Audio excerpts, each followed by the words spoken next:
Sir order सिर्फ 500 का था, आपने मुझे 1000 क्यों दिए? तुम डिलीवरी वाले बहुत मेहनत करते हो दोस्त, ये 500 रुपये तुम्हारी टिप। Thank you sir. इधर अभिनव उस पिज्जा बॉक्स को ध्यान से देख रहा था। उसे याद नहीं आ रहा था कि उसने आखिरी बार पिज्जा कब खाया था। वैभवी और अपने लिए घर लेने के चक्कर में उसने अपनी कितनी इच्छाओं को मारा था, इसका एहसास उसे आज हो रहा था, लेकिन अब वो रुकने वाला नहीं था। शाम को अभिनव होटल सैफायर जाने के लिए तैयार होने लगा था। उसने ग्रे कलर की शर्ट और ब्लैक कलर की पैंट पहनी थी। अभिनव के पास पहनने के लिए इससे अच्छा और कुछ नहीं था। जैसे उसने होटल को बाहर से देखा तो देखता ही रह गया। उसने आज तक इतने बड़े होटल को इतने पास से नहीं देखा था। रुको, अंदर का जा रहा है? अंदर ही जा रहा हूँ, क्या दिक्कत है? अंदर जाना है तुझे? तुझे क्या लगता है कि मैं तुझे अंदर जाने दूंगा? क्यों नहीं जा सकता मैं अंदर? अभिनव समझ गया था कि चीफ सिक्योरिटी ऑफिसर उसके कपड़े देखकर उसे जज कर रहा था। सुन, मैं तेरे जैसे लोगों को बहुत अच्छे से जानता हूँ, फालतू का तमाशा मत कर, निकल यहाँ से। कैसे जानता है तू मुझे? रिश्तेदार है मेरा। जब मैं अंदर जाने के लिए आया हूँ तो वापस क्यों जाऊंगा? ये होटल क्या तेरे बाप की है? बोलना। ये सुनते ही अभिनव का माथा गर्म हो गया, लेकिन उसने गुस्से में कुछ नहीं किया। वो शांत रहा ताकि लोगों का ध्यान उसकी तरफ ना जाए। अभिनव 2 कदम पीछे हटा और उसने फोन निकालकर अकरम को फोन मिला दिया। हाँ टाइगर, कहाँ पहुँचे?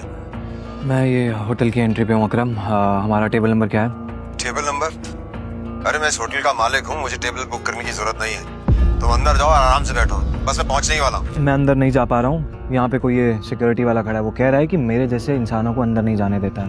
उन्हें ये कथा, तुम एक काम करो, बस 10 मिनट में मैं पहुँचने वाला, तुम वेट करो, ठीक है? और ये इस ऑफिसर की वजह से मैं तुमसे माफी मांगता हूँ। ठीक, नहीं कोई बात नहीं। क्यों, बहुत हीरो बन रहा था ना? मैंने कहा था मैं तुझे अंदर जाने नहीं दूंगा। अगर प्रधानमंत्री को भी कॉल करेगा ना तब भी नहीं, समझा? चल निकल यहाँ से। अरे वो देखो, तुम्हारा निठल्ला एक्स। आजा मजे लेते इसके।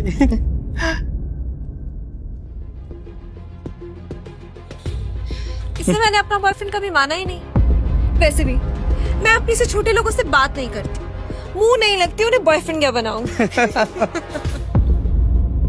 तुम छोटे आदमी के मुंह नहीं लगती होगी, लेकिन ये छोटा आदमी तुम्हें एक सलाह देना चाहता है। इंसान की पहचान उसकी जुबान से होती है। जुबान संभाल के बात करो, वरना किसी दिन यही जुबान तुम्हारी जान ले लेगी। वाह, क्या बात कही है। ताली बजाओ। Very nice. तो फिर तुमसे तुम्हारे पैर क्यों नहीं संभाले गए? यहाँ कैसे चले आए? पिए हुए हो क्या? अकरम ने बुलाया मुझे यहाँ पे। अच्छा, अरे हाँ याद आया, अकरम सर ने उस दिन कहा था तू उनके किसी ड्राइवर का बेटा है, तो यहाँ अपने बाप की जगह ड्राइवर की नौकरी मांगने आया क्या? सही है, लेकिन वो रखेंगे नहीं, तेरे जैसे गरीब को वो ड्राइवर भी नहीं रखेंगे। आए हो मतलब तुम्हें बुलाया नहीं गया? मुंह उठा के चले आए। भिखारी कहेंगे। आया नहीं हूँ, बुलाया मुझे, अकरम ने बुलाया है। मुझे पता ही था ये कोई पागल है। तभी वहाँ एक काले रंग की चमचमाती हुई महंगी सी गाड़ी आकर खड़ी हो गई। सभी पलटकर गाड़ी को देख रहे थे। अकरम गाड़ी से बाहर निकला और उसके साथ एक और आदमी था। वो देखने में लंबा चौड़ा और मजबूत था। वो और कोई नहीं बल्कि बलराज था। वो एक बहुत ही फेमस कपड़ों की कंपनी का मालिक था और साथ ही द माफिया किंग का एक मजबूत पिलर। उसे देख अभिनव की आंखें खुली की खुली रह गई।